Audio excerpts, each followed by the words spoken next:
फिर भी आज पूरा देश डिमांड कर रहा है, क्योंकि आपका ही नहीं, परिवार का नहीं, गांव का, प्रदेश का नहीं, पूरे देश का और खेल जगत का नाम रोशन किया है आपके बेटे ने। कैसा लग रहा है एक पिता के तौर पर? जी, हमें अपार खुशी है जो हम शब्दों में बयान नहीं कर सकते।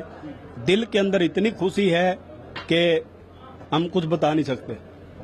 बहुत संघर्ष भी रहा है, छोटा सा गांव है, और जो उस संघर्ष की कहानी है चाचा जी अभी बता भी रहे थे, उसके बाद इस तरीके का अगर उसका नतीजा है उस मेहनत का, तो उसके बारे में अगर थोड़ा सा आप बताएं।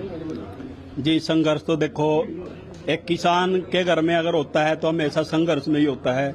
किसान के पास कभी इतना नहीं हो पाता कि वो अपनी मर्जी से जी सके, उसे हमेशा अभाव में ही जीना पड़ता है।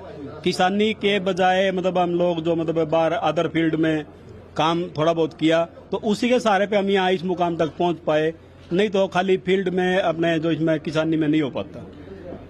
आज अगर हम बात करें तो नीरज आदर्श बने हैं बहुत सारे बच्चों के लिए जी, लेकिन आप बहुत सारे पेरेंट्स के लिए आप भी आदर्श बने हैं, क्योंकि अगर इस तरह के अभाव में कोई परिवार है और एक बच्चे को उसकी मर्जी से, उसके इंटरेस्ट के हिसाब से खेलने देना, वो लिबर्टी देना और उतना कर पाना, उसके लिए ये बहुत बड़ी बात है। और कई लोग हैं जो अभावों में और मजबूरियों के चलते वो चीजें नहीं दे पाते अपने बच्चों को। बहुत बड़ी बात थी आपके लिए। जी देखो, हमें कुछ ऐसा लगता है जैसे मतलब जो परिवार अभाव में जीते हैं वो कुछ करने का सपना भी लेके चलते हैं। उनको पता है कि भाई हम अगर थोड़े लूज होके चलेंगे तो हम नहीं कर पाएंगे कुछ भी, हम पिछड़ते चले जाएंगे। जब तक हम अपने शारीरिक या मानसिक जब तक हम मजबूत होकर नहीं चलेंगे तो संभव नहीं है कि हम कुछ कर पाएंगे। और हमारा जो चारों भाइयों का जो मतलब संयुक्त अपना 19-20 मेंबरों का परिवार है, तो हम 4 भाई हैं, उसमें हमारे पिताजी हैं, तो हम सभी की सपोर्ट यही रहती थी कि बच्चे की तरफ सिर्फ गलत गाइड होने से तो ध्यान रखो, बाकी उसको इतना सपोर्ट करो कि वो अपने फील्ड में मनचाहा काम कर सके। और उसने मतलब जो अब हमें हमारी तरफ से जो छूट मिली थी उसको आज पूरा कर दिखाया है। मन में ये बात तो थी कि गोल्ड जीत के लाएगा, आप कह नहीं रहे थे, बस भावुक भी हो गए थे जिस समय वो पल आया।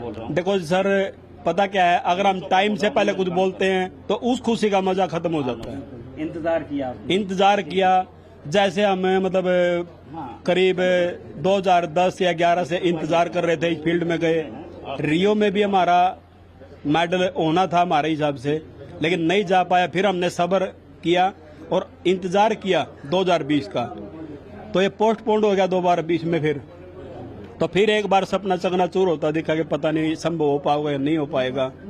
तो अब 21 में जो अपना टोक्यो ओलंपिक हुआ है, इसमें फिर एक बार उम्मीद जगी कि कुछ कर पाएंगे अब। तो वो जो मतलब आज बेटे ने वो पूरा किया है, आज वो खुशी के पल हमारे पूरे हुए हैं। और पूरे देश की जो उम्मीद थी, जो पहले से लगा रखी थी हर गांव का या हर देश का, मतलब अपने देश का हर आदमी, यही पुकार थी सबकी कि वो गोल्ड जरूर लेके आएगा। लेकिन उसके विपरीत ये भी बोलते थे कि 90 से प्लस के कम से कम भी 7-8 खिलाड़ी हैं। लेकिन हमें विश्वास था कि जो हमारा बच्चा आत्मविश्वास के साथ, अपनी तैयारी के साथ, घर वालों को टाइम ना देके उसने अपने आप पे कंट्रोल करके सब कुछ किया, और हमारे को भी टाइम नहीं दिया। जैसे हम बोलते थे कि घर पे रहो, नहीं रहा वो। उसने सिर्फ हमारे को ये कहा, सवेरे आया तो शाम को भाग लिया, शाम को आया तो सवेरे भाग लिया। भाई मैं एक टाइम की भी प्रैक्टिस मिस नहीं करूंगा जो मेरे लिए बाधा बने। बड़ी बात ये भी है क्योंकि परंपरागत जो खेल हैं उनमें मेडल आते हैं हमारे पास। हॉकी, कबड्डी, बॉक्सिंग, क्रिकेट में बहुत लोगों का इंटरेस्ट है। खेल इन्हीं तक खेल का दायरा सीमित कर दिया गया और भारत में खास तौर पे। लेकिन ट्रैक एंड फील्ड में इस तरीके का मेडल आना मिल्खा सिंह जी का सपना था ये। और भारत में जैसे कि बताया कि एंग्लो इंडियन थे जिन्होंने पहले करीब 100-125 साल पहले जीता जरूर नॉर्मन प्रीचर्ड। भारतीय पहला हम नीरज को मानेंगे जिन्होंने जो ट्रैक एंड फील्ड है, इस तरीके के खेल है, उनमें जीत दर्ज की है।